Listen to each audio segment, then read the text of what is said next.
Bienvenidos en esta mañana. No sé si alguien nos visita por primera vez. Si alguien nos visita por primera vez, puede levantar la mano. ¿Dónde estás? ¿No? ¿No visita nadie por primera vez? Pues bienvenidos a todos. Aleluya. Últimamente venimos... Bájame un poquito, por favor. Últimamente venimos hablando y venimos diciendo la necesidad. Y una parte que hemos tratado en este principio del año, así hablar acerca, bajarme un poquito más, acerca de que este año tiene que ser un año conocido por la unidad en su pueblo. Y yo quisiera en esta mañana, sabéis que muchas veces lo hago, muchas veces actuamos como el mundo actúa. Saluda a quien le saluda, se codea con quien se codea, tiene amistad con aquellas personas más cercanas y le dan la espalda a quien le cae gordo. Yo quiero en esta mañana, tal como venimos diciendo y que buscamos siempre la unidad del pueblo de Dios, que es lo que el Señor siempre ha deseado, ha buscado, y Paula estaba esta mañana también proclamando algo así. Yo quiero que te levantes y no saludes al que siempre saluda, sino al que nunca ha saludado. Y si alguien te cae gordo, pues más razón para que vayas y le digas: perdóname, te saludo, te quiero, te amo en el nombre poderoso de Jesús. Así que levántate y saluda a tres hermanos de los que hace tiempo que no había saludado.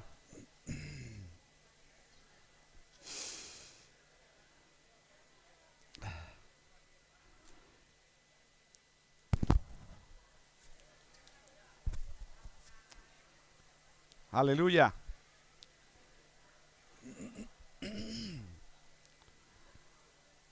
Dile: qué alegría me da de verte. Me regocijo viéndote. Gracias, Señor.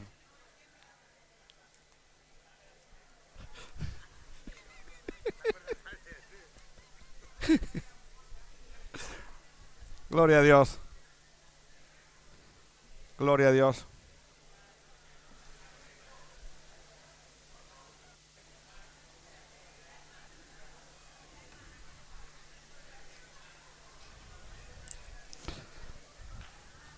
Qué bueno. Bueno.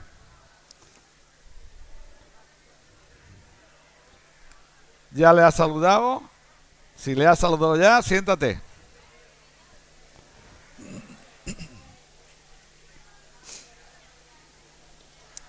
Si ya le saludaste, toma tu asiento.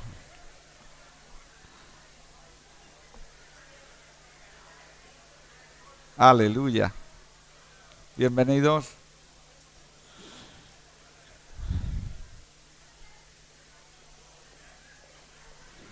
Bueno, vamos tomando asiento.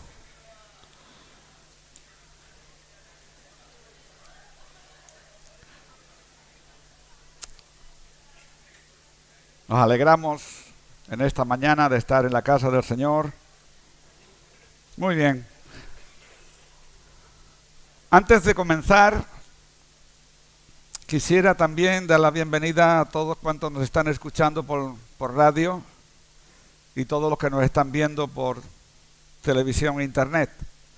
Quiero decirles que cualquier momento, si alguien tiene alguna necesidad, si alguien necesita oración, pueden escribirlo y el técnico que está ahí en los mandos, al terminar, él nos va a pasar las peticiones que nos hagan, bien sea por la radio, bien sea por la televisión, y vamos a estar orando por esas necesidades. Amén.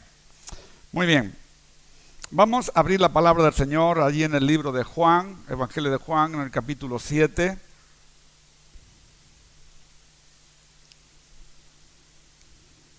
Evangelio de Juan, capítulo 7, versículos 46 al 49.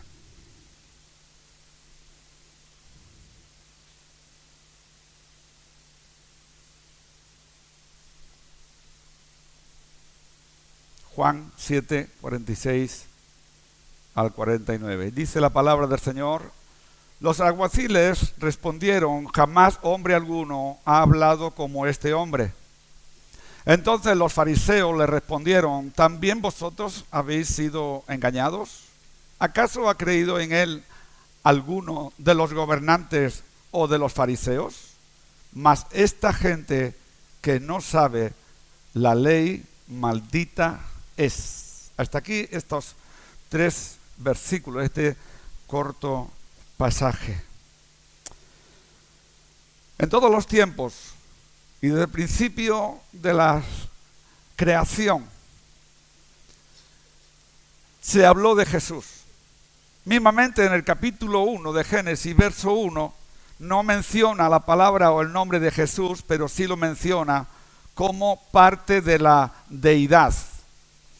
Y en todos los tiempos, desde ahí hasta el día en que el Señor vino, se profetizó acerca de Él, se habló acerca de Él, se habló de los milagros, se habló de lo que Dios podía hacer.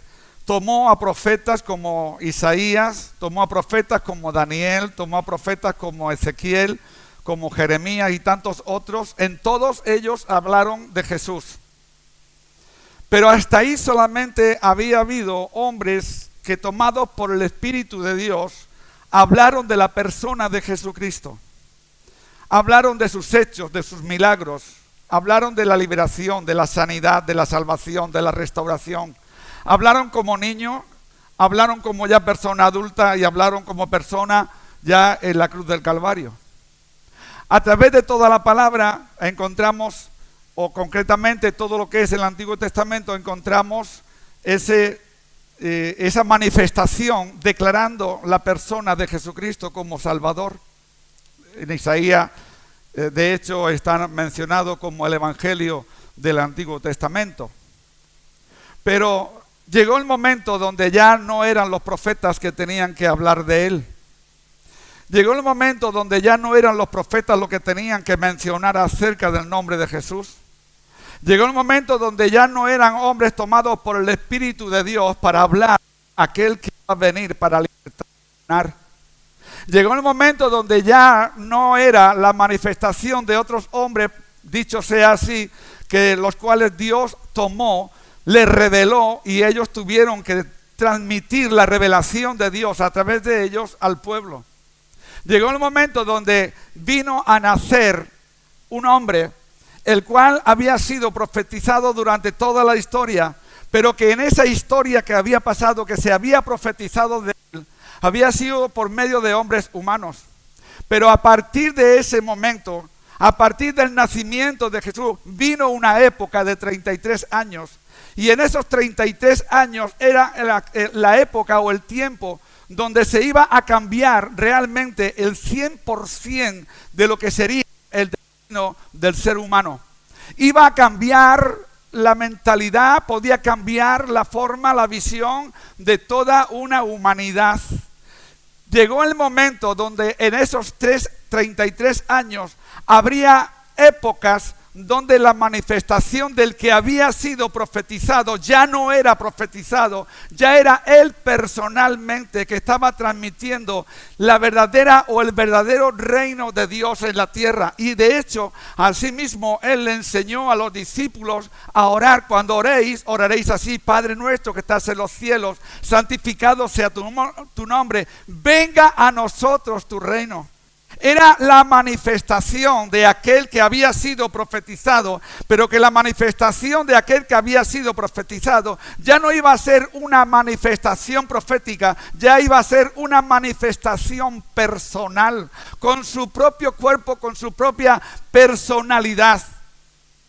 Entendemos que en toda la historia, que en todos los tiempos ha habido hombres muy buenos oradores, con una oratoria increíble, con una oratoria y un poder realmente increíble, un poder de convicción que han arrastrado a multitudes de personas, y todos nosotros sabemos de ese tipo de personas, que no solamente lo hubo en ese tiempo, incluso antes del nacimiento de Jesús, sino durante el nacimiento, durante la estancia de Jesús aquí en la tierra, y durante el tiempo después de él ser arrebatado, después de él ser elevado al trono de Dios, después de ese tiempo, en nuestros tiempos, en nuestros días, encontramos hombres con una oratoria tremenda y todos los conocemos. Hombres con su oratoria en victoria, hombres con su oratoria en hazaña, hombres con su oratoria que han fracasado, hombres que han arrastrado multitudes de personas, hombres, mujeres, niños. Hoy día tenemos personas en nuestra sociedad que han sido y son con una oratoria tremenda, de convicción, de influencia. Y esas influencias han llegado al momento de arrastrar a tanta gente que los han llevado a la perdición. En todos los temas, cualquiera sea astrología, ciencia, cualquiera sea en política, en religión, en espiritismo. Personas que han sabido arrastrar con su oratoria, incluso dentro de lo que es el ocultismo, por la necesidad espiritual, por el hambre, por la hambruna espiritual que existe. Y si leyésemos todo lo que es el capítulo 7 de Juan, que hemos leído solamente esos 4 versículos, encontramos que Jesús en su ministerio, él se encontró con personas incrédulas, se encontró perseguido, enseñó en medio de la persecución, habló de su muerte y de su resurrección, se encontró con esa parte de personas incrédulas, habló del Espíritu Santo en el último momento de la fiesta, como también sabemos que la palabra lo dice ahí en el mismo capítulo 7 de Juan. Y fue de sabiduría divina y manifestó esa sabiduría divina manifestada en su propia carne, como dice el capítulo 1, verso 1 del Evangelio de Juan. Y el Verbo se hizo carne, capítulo 1, verso 14.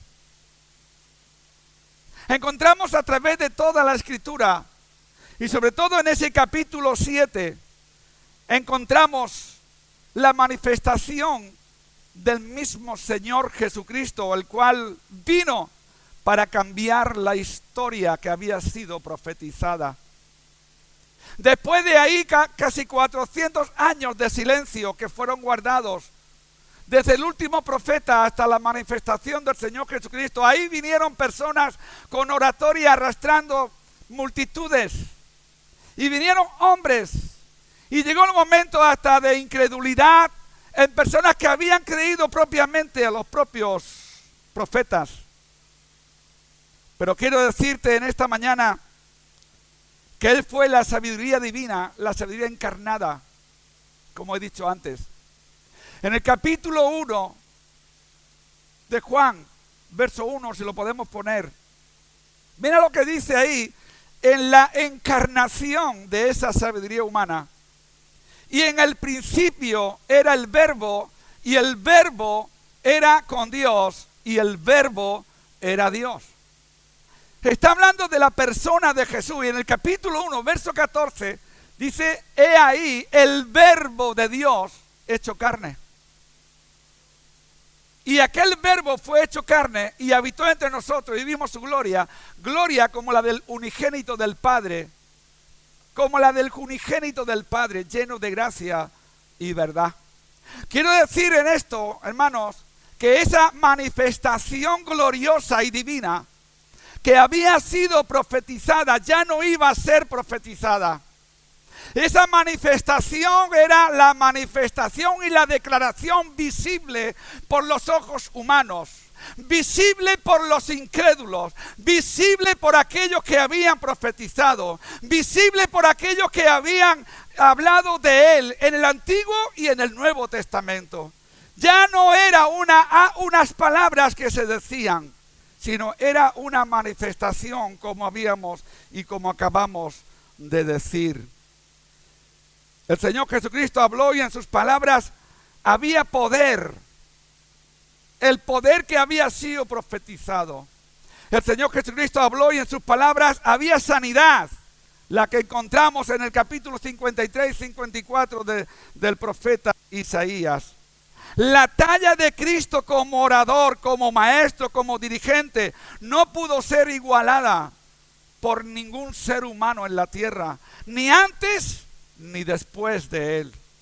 La oratoria del Señor Jesucristo, los muchos hombres que hoy tienen muy buena oratoria, hablan una muy buena parte de mentiras, otra muy buena parte de a medias verdades, aunque otra buena parte puedan ser habladas por verdades. Pero no hubo ninguno en la tierra que pudo igualarle en su vocabulario, ni en su oratoria, ni en su poder para sanar, restaurar, salvar y sanar. Por lo tanto, cuando él hablaba, era Dios mismo que hablaba. Cuando tú abres las Sagradas Escrituras, la revelación por el Espíritu Santo no es un papel que leemos, es palabra de Dios, Dios mismo hablando y declarándonos su propósito y su voluntad para ti.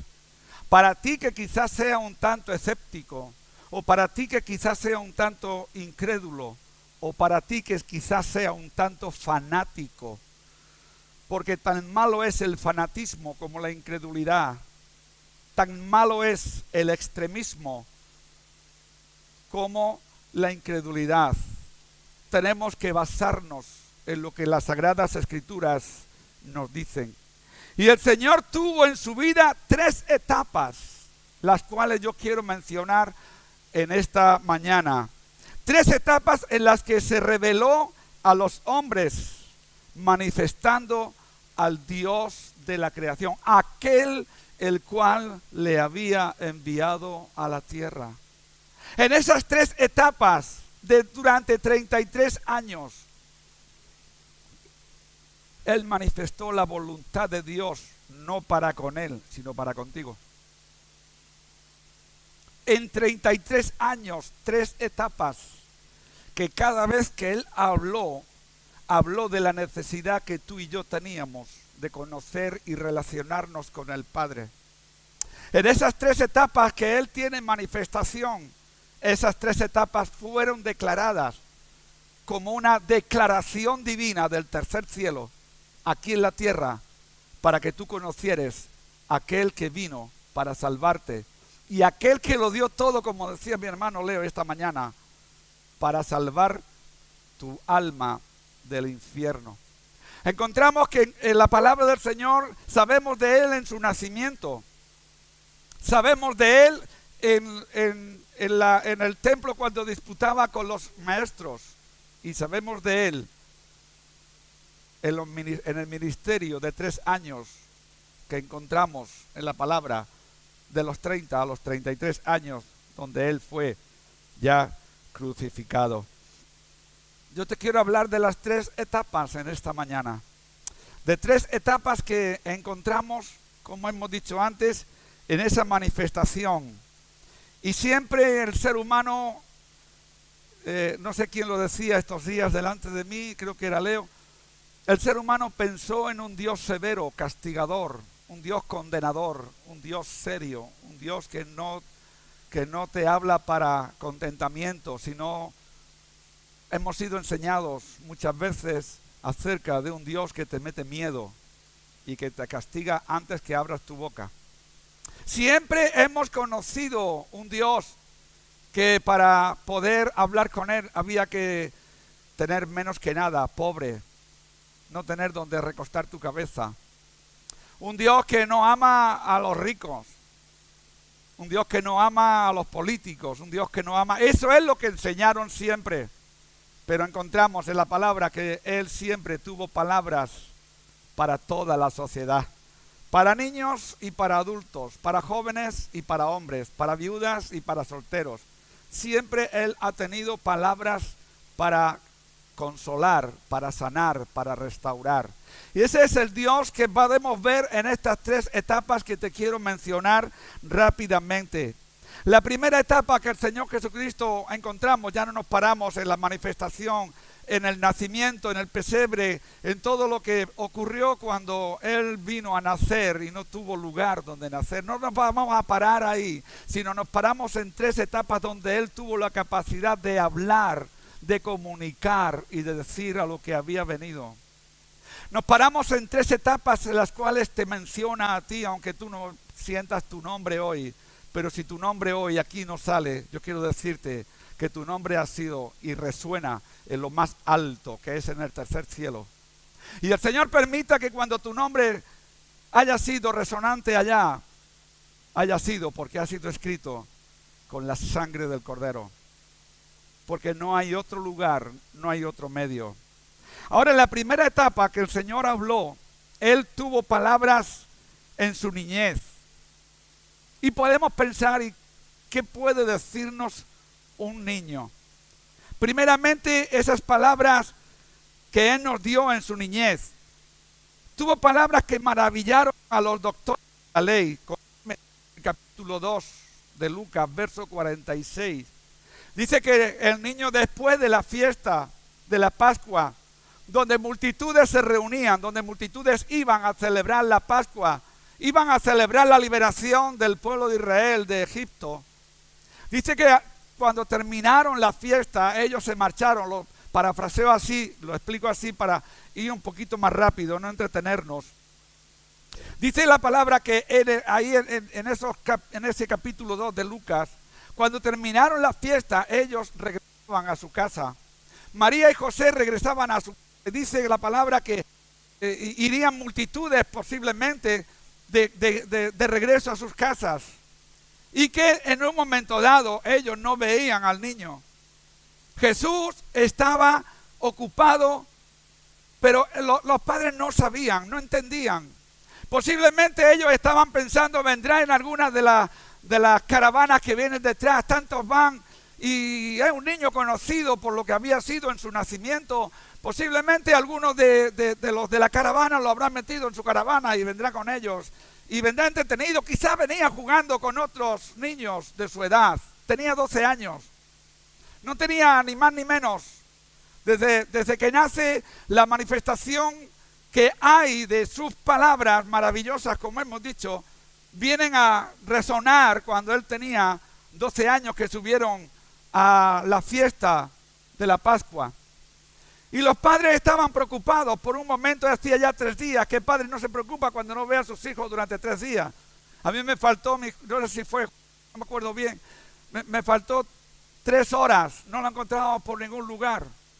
Y estábamos muy preocupados por no lo encontrábamos hasta que apareció. Estaba en casa de un vecino. Pero nosotros como padres estábamos preocupados, no sabíamos dónde estaba. Y nos pusimos nerviosos. Imagínate José y María 3 días sin ver a su hijo. No lo encontraban por ningún lugar. No sabían dónde estaría. Pero resulta de que el niño ya no estaba en ninguna caravana, no venía con ningún vecino, no venía con ningún acompañante, no venía con ningún conocido. Dice la palabra que estaba en el templo disputando con los alguaciles, con los maestros. Estaba disputando, estaba hablando, estaba conversando con los maestros de la ley. Y ellos allí estaban no solamente hablando con él, sino estaban allí en aquella fiesta. Habiendo terminado, había un interés en aquel niño por saber muchas cosas de papá, por entender la necesidad que podía venir durante ese tiempo. Él tenía conciencia en su espíritu de que era el unigénito del Padre, como dice la palabra. Y él estaba hablando con los maestros, estaba hablando con los entendidos. Y cualquiera que hubiera estado con ellos hubiera dicho: esto es un niño superdotado, como los hay hoy. Niños superdotados lo entienden todo, van al colegio y tienen que pasarlo de curso porque saben tanto. Humanamente hablando, los maestros pensarían que era superdotado. Si no, como un niño, era como un niño, como cualquier otro, con el deseo de aprender y de exponer. Él no fue allí solamente con el deseo de aprender. Él fue allí con el deseo de aprender porque eran los maestros de la ley que estaban hablando con él. Él fue también con el deseo de exponer el propósito por el cual él había nacido a esta tierra. Él fue allí en aquel lugar a hablar con los maestros y decirle cuál era el propósito del Padre. Y eran unas palabras maravillosas, porque dice la palabra que se quedaban atónitos los maestros mirándole a su rostro. Posiblemente cuando él estaba hablando y exponiendo esas maravillas, yo quiero que tú te hagas la idea ahora en tu mente, en tu espíritu, en tu alma y en tu corazón, de tener a un niño de 12 años delante de ti que te empiece a hablar del reino de los cielos, de su relación con el Dios eterno, que te empiece a hablar del propósito que Dios tiene para contigo, que te diga las verdades que tú sabes en secreto, él te las esté diciendo cara a cara. ¿Cómo sería tu respuesta? No eran palabras de condenación como hoy el mundo sabe hacer. No eran palabras de abrumar el espíritu y las personas. No, estaba delante de los maestros diciéndole: yo he venido a esta tierra para salvaros, lo parafraseo así. Yo he venido a esta tierra para declararos a cada uno de vosotros como maestros que vuestra salvación la tenéis ubicada en la ley. Pero yo ya no soy la ley, yo soy el cumplimiento de la voluntad del Padre a establecer el reino aquí en la tierra, y cuento con vosotros. Eso es lo que el Señor te dice esta mañana. Cuento con vosotros. Por ello, esas eran palabras realmente maravillosas. Las palabras del Señor Jesús en su niñez fueron palabras de la revelación de su deidad. Esa deidad que hoy hay muchos que no creen. Esa deidad que hoy hay muchos que están predicando al contrario. Esa deidad que hoy hay muchos que están diciendo que no es cierta. El Señor Jesucristo en su niñez, puesto delante de los maestros, le habló de esa deidad.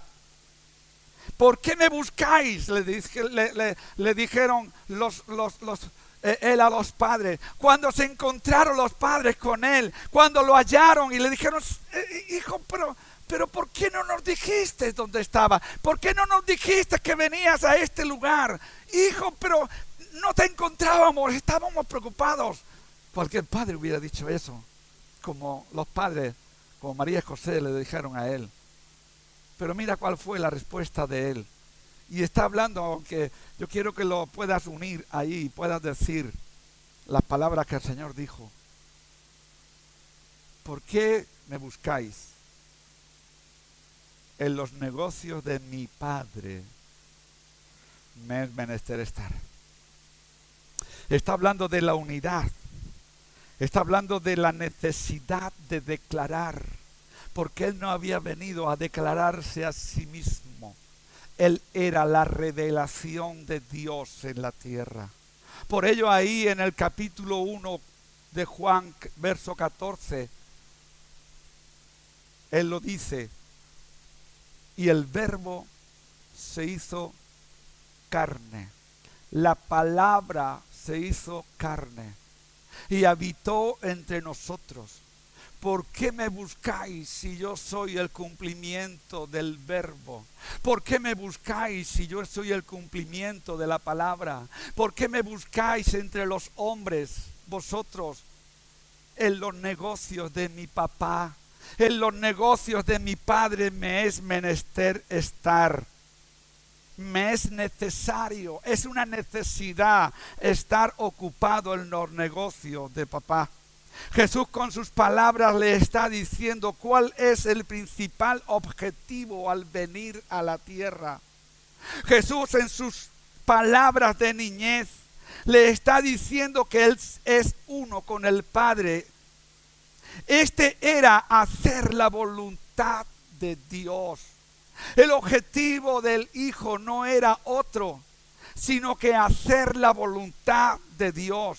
En el capítulo 4, verso 34 de Juan le dijo: mi comida es que haga la voluntad del que me envió y acabe su obra. Mi comida y mi bebida es que haga la voluntad del que me envió. Estoy aquí en este lugar. Estoy aquí en esta sinagoga. Estoy aquí hablando con los maestros, porque esta es la voluntad de mi Padre, que les declare a ellos como maestros que la ley no les va a servir para ser salvos. Que lo único que les puede servir para ser salvo, y escúchame en esta mañana, no te van a salvar la ley, no te va a salvar los sacrificios, no te va a salvar el dinero que des, no te va a salvar tu religiosidad, no te va a salvar el estar en la iglesia, no te va a salvar el que tú acudas a una cierta cual o tal religión. Te va a salvar que haga la voluntad del Padre. Por eso fue enviado Jesucristo, para declararnos que la voluntad de Dios es que tú tengas relación y comunión con Él. No es que tú seas un religioso, la religión te mata. A la vista está 95 muertos en el día de ayer por culpa de la religión. A la vista está diariamente. Estamos viendo gente peleándose, guerreando por culpa de la religión. Pero el Señor no ha venido a declarar religión, ha venido a declarar la voluntad del Padre. Y en su niñez Él estaba declarando la voluntad del Padre. Y por ello le dice ahí en el capítulo 4, verso 34 a sus discípulos, que mi comida es que haga la voluntad del que me envió y que acabe así su obra. En el capítulo 10, verso 7 de Hebreos, entonces dije, he aquí vengo, oh Dios, para hacer tu voluntad como en el rollo del libro está escrito. Hasta el versículo 10 podemos leer de ahí de Hebreos 10, 7, versículo 8 hasta el 10. Diciendo primero, sacrificio, atiende esto, porque muchos quieren acercarse a Dios con sacrificio, muchos quieren acercarse a Dios dando dinero, muchos quieren acercarse a Dios con buenas palabras, muchos quieren acercarse a Dios con cosas superfluas, pero no, dice ahí, diciendo primero sacrificio, ofrenda y holocausto y expiaciones por el pecado no quisiste, ni te agradaron cuáles cosas se ofrecen según la ley. Y diciendo luego, he aquí que vengo, oh Dios, para hacer tu voluntad, quita lo primero para establecer lo último. Y en esa voluntad somos santificados mediante la ofrenda del cuerpo de Jesucristo hecha una vez y para siempre. No podemos llevar a Jesucristo a la cruz cada vez que pecamos. Jesús murió una sola vez y para siempre. Cada vez que peques, nos dice en el capítulo 4 de 1 de Juan, verso 1 y 2, que si alguno pecare, abogado tenemos para con el Padre. Pero cuidado que ahí no está diciendo, peca y luego te arrepientes. No, no. Si tú pecas y cuando has caído te has dado cuenta, acude a Él y Él te perdonará. Pero no caigas para luego arrepentirte, porque eso no te vale. Porque cada vez que una persona hace eso, lo único que quiere hacer es volver a crucificar a Jesús. Y Jesús murió una sola vez y para siempre.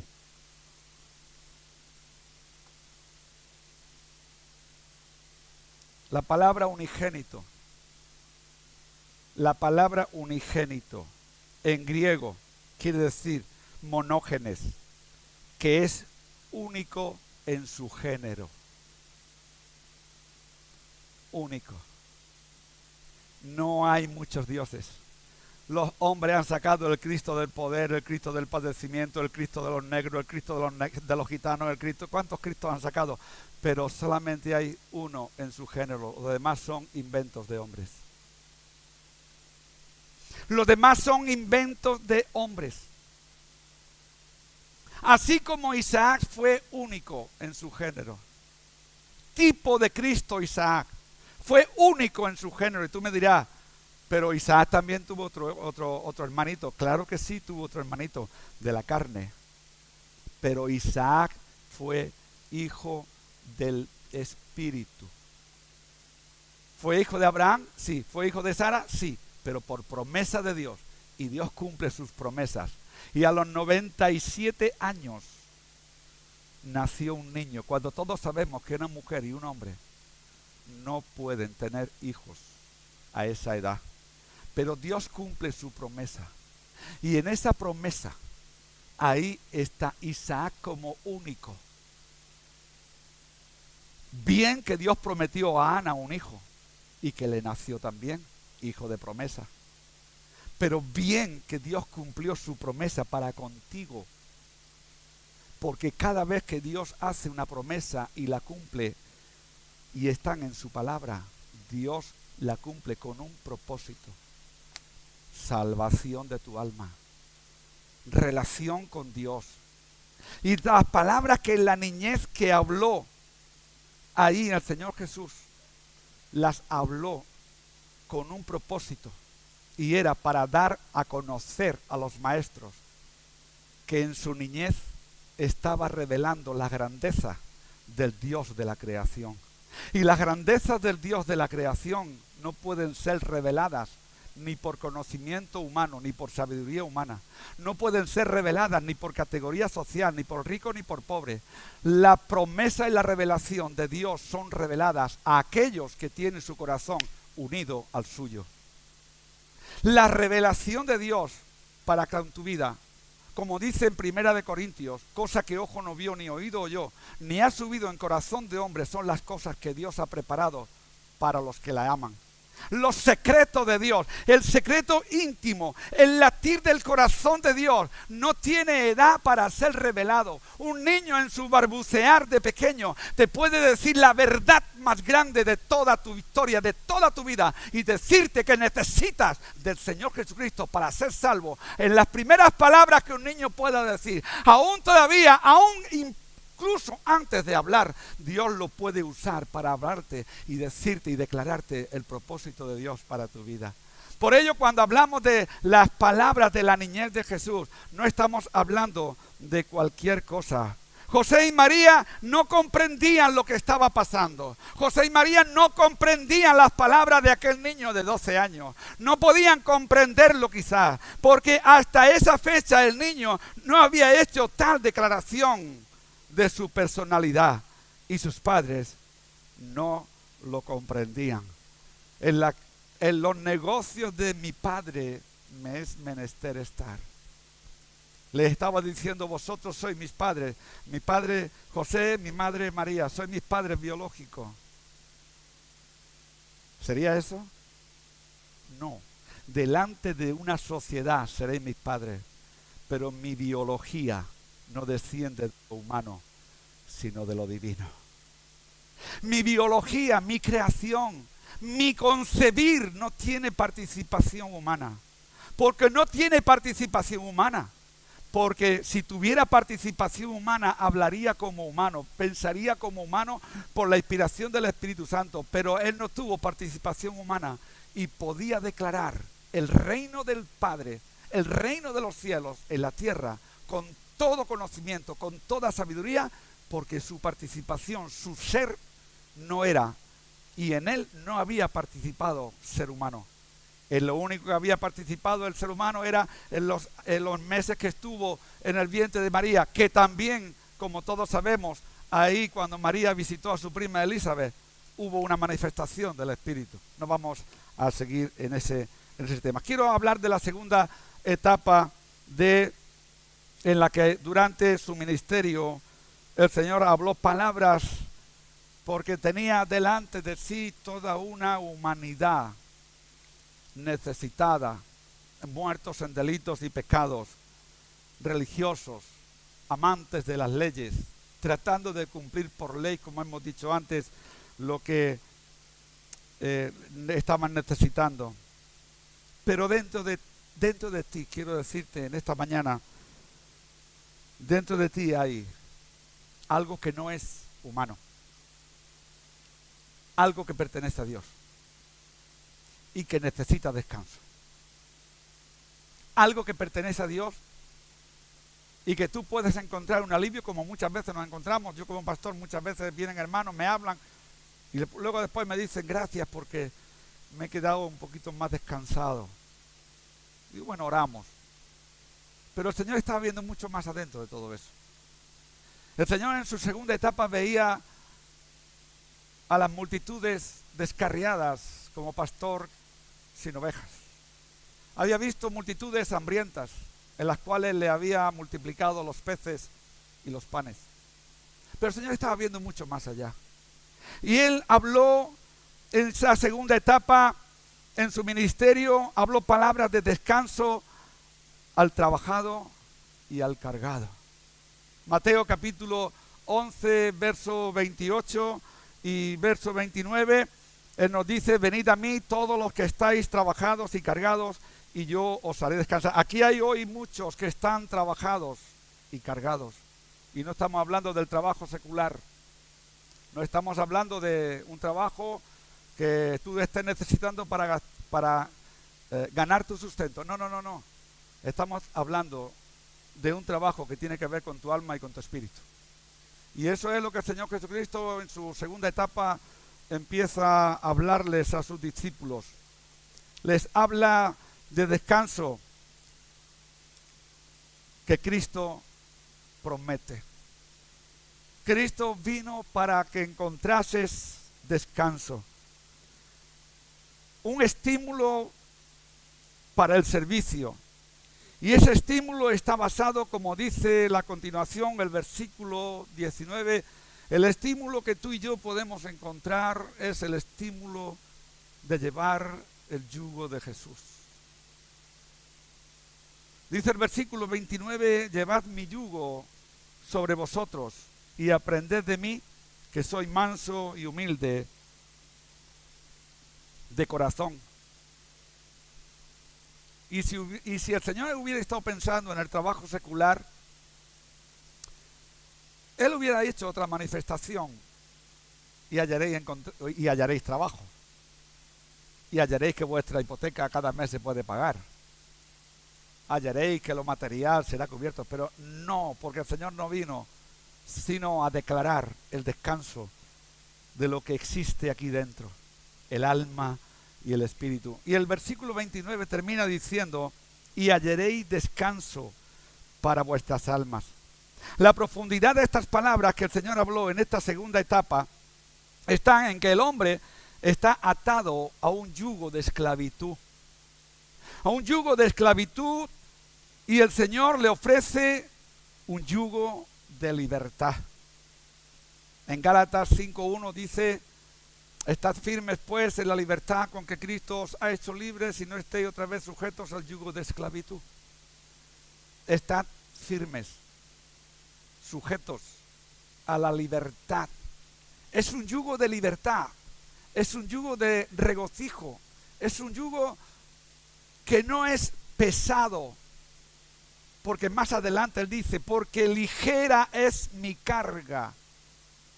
Llevad sobre vosotros y aprended de mí, que soy manso y humilde de corazón, y hallaréis descanso para vuestras almas. Llevad mi yugo, yo os he despojado de vuestro yugo de esclavitud. Ese era el propósito de venir el Señor a la tierra. Ha visto desde la diestra del Padre, como yo digo muchas veces, en esa reunión, en esa mesa redonda sentados Padre, Hijo y Espíritu Santo, vieron la esclavitud de tu alma. Quizá esto no lo puedas encontrar con tu mente, pero sí en tu alma hay una esclavitud, hay una carga, hay un peso que te está impidiendo gozar de la presencia de Dios en tus días. Te está impidiendo gozar, sonreír con tu familia, con tus hijos, en la sanidad y en la santidad. Quizás ese yugo que se llama pecado, quizás hay mucha gente en la cual está esclavizado. El pecado de la incredulidad. Y nos dice en Marcos 9:23 que al que cree todo le es posible. Puede que haya hoy un yugo de incredulidad en ti. Puede que haya un yugo de incredulidad. Pero si puedes creer, al que cree todo le es posible. No te está diciendo la palabra de Dios ahí que lo creas todo, sino que abras la puerta del corazón y que Él pueda entrar y revelarte su propósito. Y Él ha venido a romper los yugos de esclavitud.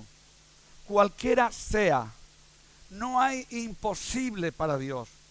Las palabras de consuelo, las palabras de descanso que Él nos da en su palabra, no son palabras limitadas a ciertas áreas.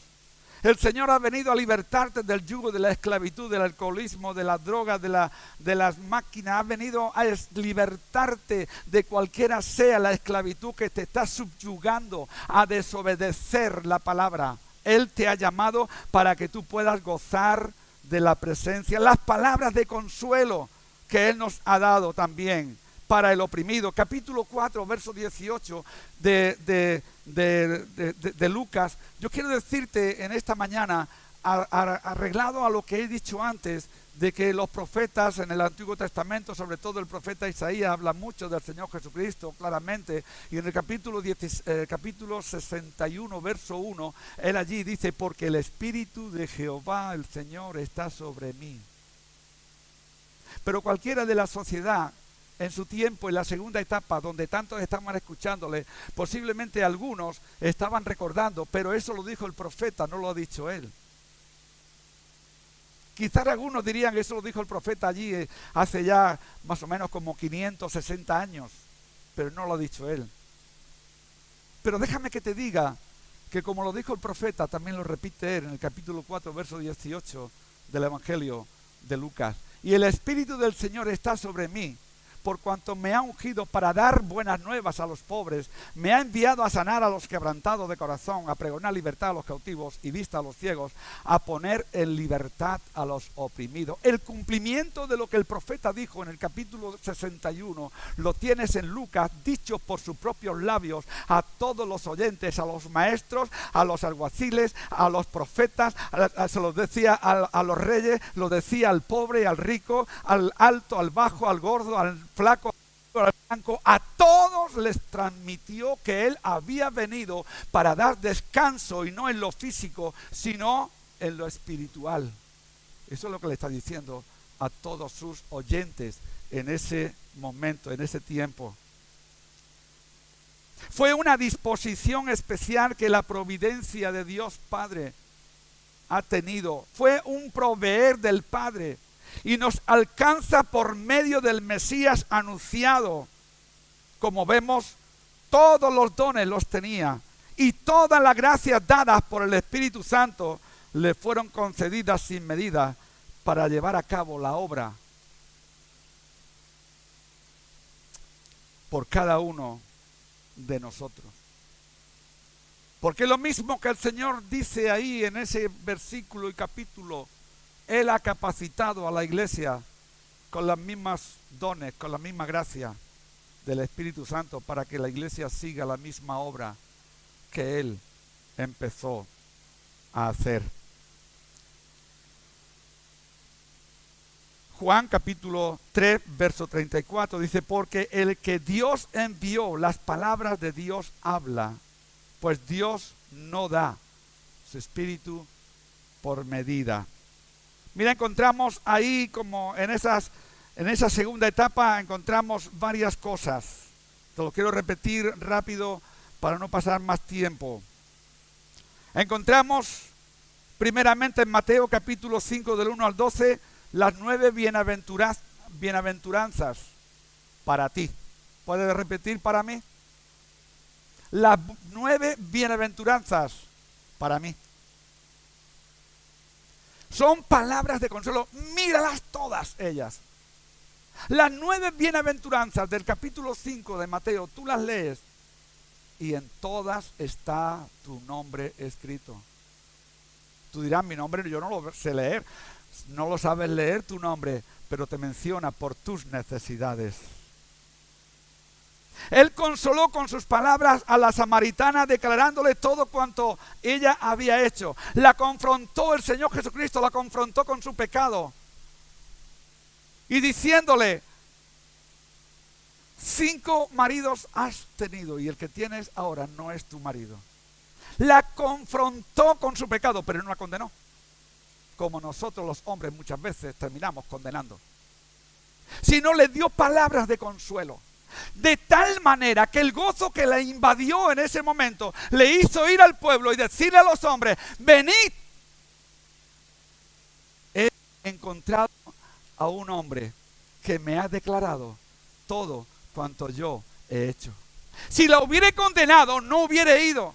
Pero no la condenó, sino que la consoló, la animó para abandonar el estilo de vida que ella estaba llevando. Y cuando el Señor te habla en esta mañana, ten en cuenta que no te está hablando para que tú seas condenado, sino para que tú puedas ver una puerta, un camino abierto para salir de tu estilo de vida. Porque tu estilo de vida, sea cual sea, al no ser que Cristo habite en tu corazón y hayas nacido de nuevo, y aún así me atrevo a decirte, tu estilo de vida no acaba de agradar a Dios. Por ello Él te da palabras de consuelo. Porque si alguien te anima, si alguien te consuela, tú vas a esforzarte a abandonar ese estilo de vida. Pero si alguien te condena, si alguien te te culpa, lo que vas a hacer es apartarte diciéndole: eres un charlatán, vas a discutir con él, vas a crear enemistad. Pero Dios nos ha dado palabras de consuelo. Consoló a Zaqueo invitándose a sí mismo en su casa. ¿Qué te parece si el Señor te dice en esta mañana: prepárate porque me voy a ir a tu casa a comer? Dicho sea de paso, me voy a ir a comer a tu casa hoy yo, Susi y yo, me llevo mis niños, mis nietos, me llevo toda la familia, nos vamos a comer contigo a tu casa. ¿Cómo te quedarías? Que el Señor Jesucristo te hable a tu oído, te susurre a través del Espíritu Santo y te diga: ven, porque tienes una necesidad.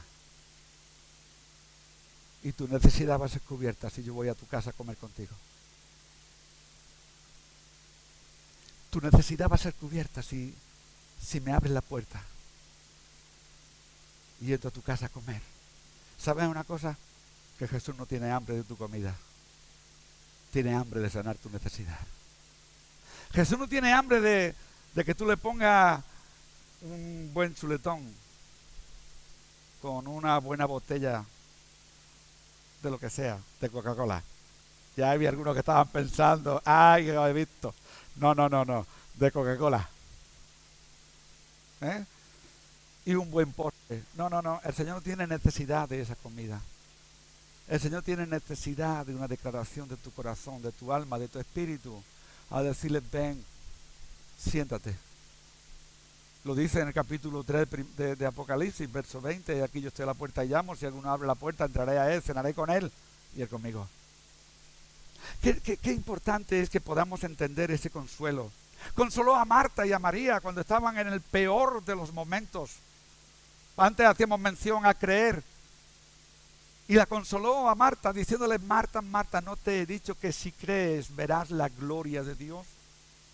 Eso la llevó a un nivel, la elevó a un nivel que humanamente no se entendía, pero la elevó a un nivel de saber que su hermano podía resucitar.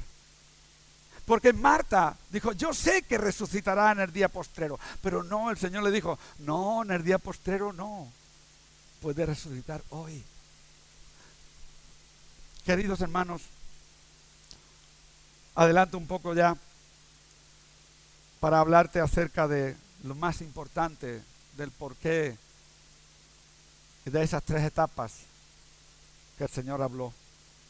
La tercera etapa habló el Señor Jesucristo desde la cruz del Calvario. Desde el último lugar. Quizás dentro de 3 horas dejaría de respirar. Pero Él decía: Padre, antes de dejar de respirar, yo te voy a pedir por todos los que me están viendo, por todos los que me están crucificando, por todos los que me están dañando, por todos los que están tirando sus lanzas a mi costado. Y habló palabras, primeramente palabra de perdón. Le dijo: Padre, perdónalos porque no saben lo que hacen.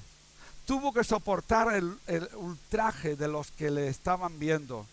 Soportó la burla de los gobernantes, las miradas de todo el pueblo. Le retaban incluso a bajar de la cruz del Calvario para salvarse. Le decían, desciende, sálvate a ti mismo y luego sálvanos a nosotros. Hasta ahí llegó. Y él, aún así, estaba pidiendo el perdón tuyo. Pidió el perdón de ellos, pero el tuyo. Perdónalo, porque no sabe lo que hace, no sabe lo que habla, no sabe lo que piensa, no sabe nada más que criticar, no sabe nada más que murmurar, no sabe nada más que condenar. Perdónalo, yo muero por él. Y cuando él entienda, yo le voy a perdonar también. Perdónalo. Así que él tuvo palabras de perdón, tuvo palabras de seguridad. Aquel malhechor que estaba siendo crucificado junto a él. Y aquel malhechor le dijo, Jesús, acuérdate de mí cuando vengas en tu reino. Y la palabra de seguridad que el Señor le dio fue una palabra firme. De cierto te digo que hoy estarás conmigo en el paraíso. Qué seguridad aquel que está quizá aquí sentado, que no tiene seguridad en su vida, no tiene seguridad en poder ir con él, no tiene seguridad en su trabajo, no tiene seguridad en su vida familiar, no tiene seguridad. Y él te dice en esta mañana, de cierto te digo, que si me recibes, hoy voy a comer contigo en tu casa. Si me abres la puerta, yo hoy voy a cenar contigo. Por ello él da palabras de seguridad. Dio palabra de provisión.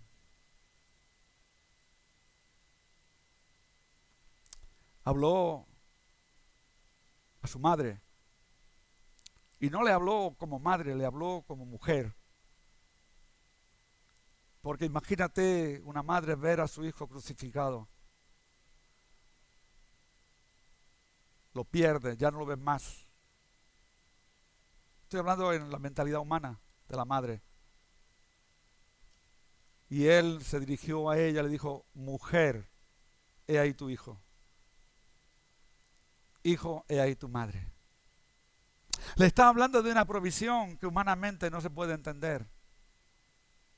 Pero él dijo, he ahí tu hijo. Está hablando de su amado hermano. Está hablando de aquel que había recostado su cabeza sobre su pecho. Está hablando de Juan. Y le estaba diciendo, mujer, mi lugar lo va a ocupar él, porque es igual que yo. La provisión que Dios tiene para ti, humanamente quizás no lo puedas entender. Otra palabra que él habló fue y pronunció fue tengo sed. También habló como consumado es. También habló palabra de entrega. Y cuando él pronunció estas palabras, con esto voy a terminar. Cuando él pronunció estas palabras, dice que el velo se rasgó de arriba a abajo. Y cuando el velo se rasgó de arriba a abajo, él te dio entrada a ti. Porque entendió que aquel que le creyese, aquel que le recibiese, aquel que había atendido las 3 etapas de sus palabras, había entendido el propósito del por qué él había venido.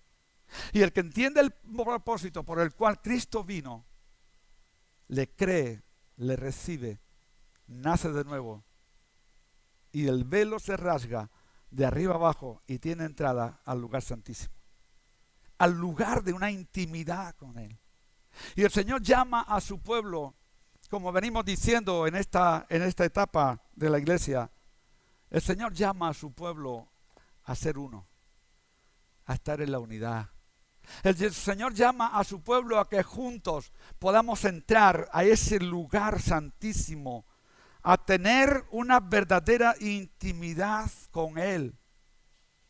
Y esa verdadera intimidad con Él es la intimidad que su pueblo podemos gozar en nuestra reunión, en nuestras conversaciones, en nuestras casas. En esa intimidad con Él somos libertados de la esclavitud. Somos libertados de enfermedad, de dolencias, de pecado, de maldad, de vicios, de ataduras, de yugos. Somos libertados porque cuando entramos en ese lugar santísimo, Él llega y saca el yugo de esclavitud y te pone un yugo de libertad. Y ya no caminarás solo, sino Él irá contigo. Vamos a ponernos de pie en esta mañana. En el nombre de Jesús.